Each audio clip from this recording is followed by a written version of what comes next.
Mesdames, Messieurs, bienvenue dans l'actualité internationale sur Kivu Morning Post. Des centaines de réfugiés congolais fuyant les combats entre la F-123 et l'armée congolaise appuyée par ses alliés ont quitté le camp de Ruigi à une centaine de kilomètres de Bujumbura au Burundi ce vendredi 15 janvier 2026. Fatigués par les mauvaises conditions de vie et le manque de nourriture, ils ont décidé de regagner la RDC sans assistance du HCR.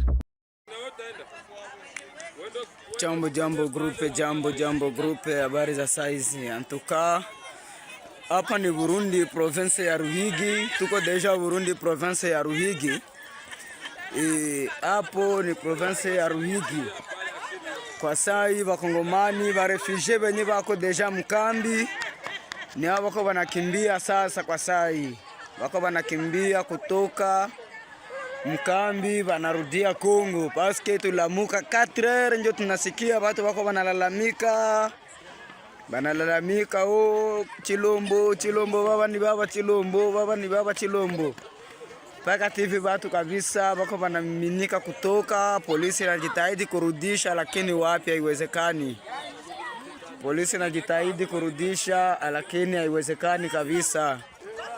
Watu wako bengi sana. Et le coordinateur de la nouvelle société civile du Congo Sud Kivu, Mafikiri Masimango, confirme cette situation et dénonce le manque d'assistance malgré la présence récente d'une délégation des autorités de Kinshasa. Il appelle à la sagesse des deux parties pour protéger ces populations vulnérables. Il faut quand même signaler que ce qui est arrivé aujourd'hui aux environs de 6h au niveau des cas de réfugiés à Ruigi au niveau du Burundi, c'est la conséquence effectivement de tout ce qu'on a toujours décrié. Ça fait longtemps, donc il faut quand même préciser que vous allez voir même des vidéos circuler. Effectivement, les gens actuellement se sont décidés de pouvoir quand même faire pression, manifester jusqu'à exiger le retour. Effectivement, ils sont en pied, ils ont quitté, quelques individus ont quitté les cas de réfugiés de Ruigi pour espérer maintenant rejoindre Uvira, rejoindre Fizi ailleurs. Pour la simple raison, effectivement, les conditions de vie deviennent de plus en plus difficiles. Comme vous le savez, depuis que la délégation congolaise gouvernementale est arrivée à Ruigi et avec un accompagnement avec ASEUR pour quand même assister les réfugiés. Mais il faut quand même noter que jusqu'à présent, l'assistance n'est pas effective.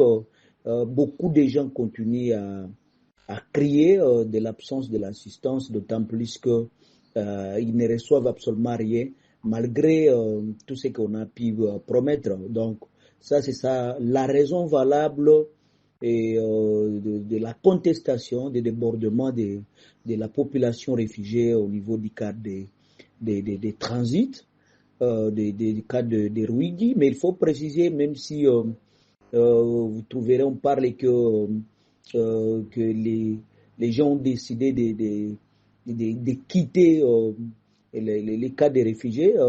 Donc à notre niveau, nous faisons un message d'apaisement et nous avons demandé à toutes les parties prenantes de diser plus de la sagesse pour quand même une solution soit trouvée le plus vite possible. Parce que, comme vous le savez, des déclarations, nous avons pu faire ça, c'est dans les soucis, et c'était dans les soucis à ce que les vies humaines puissent être prises en considération dans le sens d'équité et de principe d'humanisme. Voilà, mais il faut quand même préciser que nous continuons à suivre de près parce que la vie des Congolais dans les cas de Ruigi et d'autres vraiment est tellement compliqué au point que sans l'usage de la sagesse ainsi que de la volonté permanente de différentes parties, rien ne peut quand même avoir comme solution. Les électeurs ougandais ont voté jeudi 15 janvier 2026 pour la présidentielle et les législatives.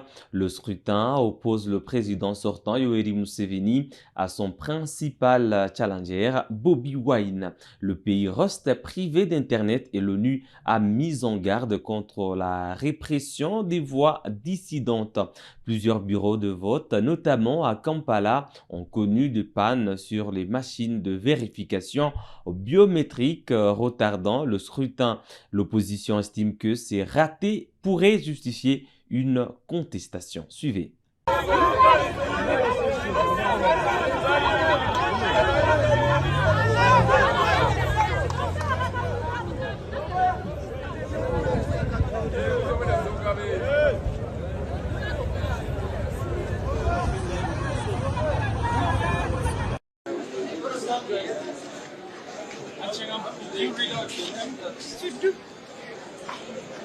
Can't you do what you're supposed to do? Get to a national your Papa Slim to go there.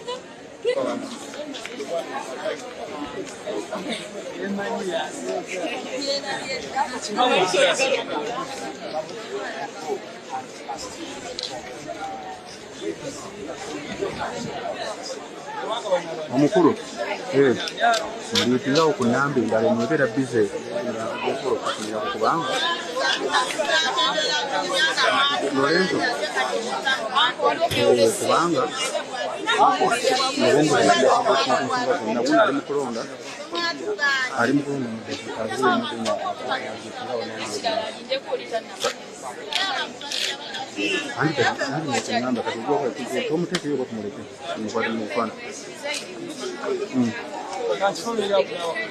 andi kati kubanga wuno ali mukulonda wanakiikeemu adresire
Le ministre délégué chargé de la francophonie, Crispin Mbadou, a reçu l'ambassadeur de France à Kinshasa, Rémi Maréchaux, le 15 janvier 2026.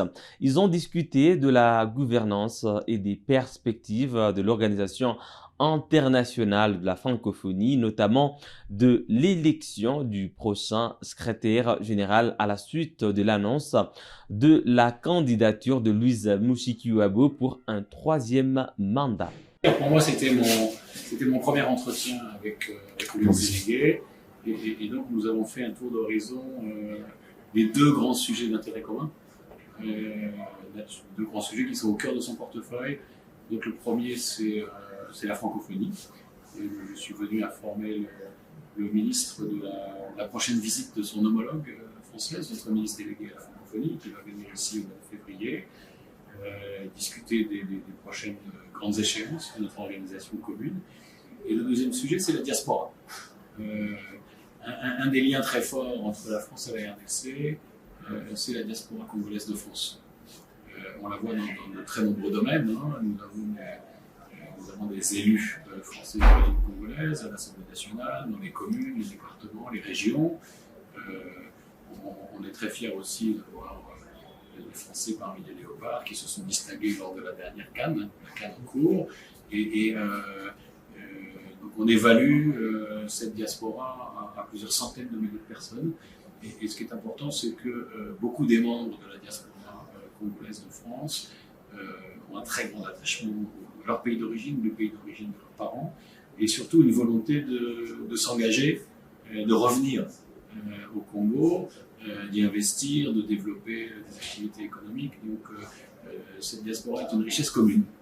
Et donc je suis venu faire un premier tour d'horizon avec le ministre délégué sur ces deux sujets. Enfin, l'Angola renforce sa médiation en République démocratique du Congo. Le président João Lourenço a dépêché son ministre des Relations extérieures, Tete Antonio à Kinshasa, pour transmettre un message au président Félix Tshisekedi et soutenir le cessez-le-feu ainsi que le dialogue politique. Détail avec Héritier Baraka. Le diplomate et porteur des messages verbaux de João Lourenço signala une nouvelle impulsion de la médiation angolaise en faveur de la consolidation du fragile cessez-le-feu et de la relance du dialogue politique en RDC. Cette visite fait suite à une audience tenue à Luanda à la veille du 14 janvier, au cours de laquelle le chef de l'État a reçu une délégation conjointe de la Conférence épiscopale nationale du Congo (CENCO) et de l'Église du Christ au Congo (ECC). L'entretien a porté sur la situation sécuritaire dans l'est de la RDC et sur les voies possibles de réconciliation nationale. Ces initiatives interviennent dans un contexte marqué par l'intensification des contacts bilatéraux. Félix Tshisekedi s'est rendu à Luanda à des reprises depuis le début de l'année, alors que le processus de paix de Washington et de Doha peinent à produire des résultats tangibles sur le terrain. Luanda semble chercher à renforcer ce rôle de facilitateur discret en impliquant à la fois les acteurs religieux et les responsables gouvernementaux congolais. Cette démarche précède une réunion de haut niveau prévue le 17 janvier à Lomé sous l'égide du médiateur togolais Faure Gnassingbé. Selon des sources diplomatiques, les rencontres angolaises visent à évaluer la situation de sécurité préoccupante dans l'est de la RDC, marquée par l'insécurité persistante, les combats impliquant la FC-23 et l'armée congolaise et les graves conséquences humanitaires qui en découlent. L'action de l'Angola illustre un engagement régional déterminé à stabiliser la RDC et à créer des conditions d'un dialogue politique durable en complément des initiatives internationales de Doha et Washington. Madame, Monsieur, c'est tout pour l'actualité internationale pour ce vendredi 16 janvier 2026. Merci à vous de l'avoir suivi à la fin. On se fixe un nouveau rendez-vous d'actualité. À très bientôt.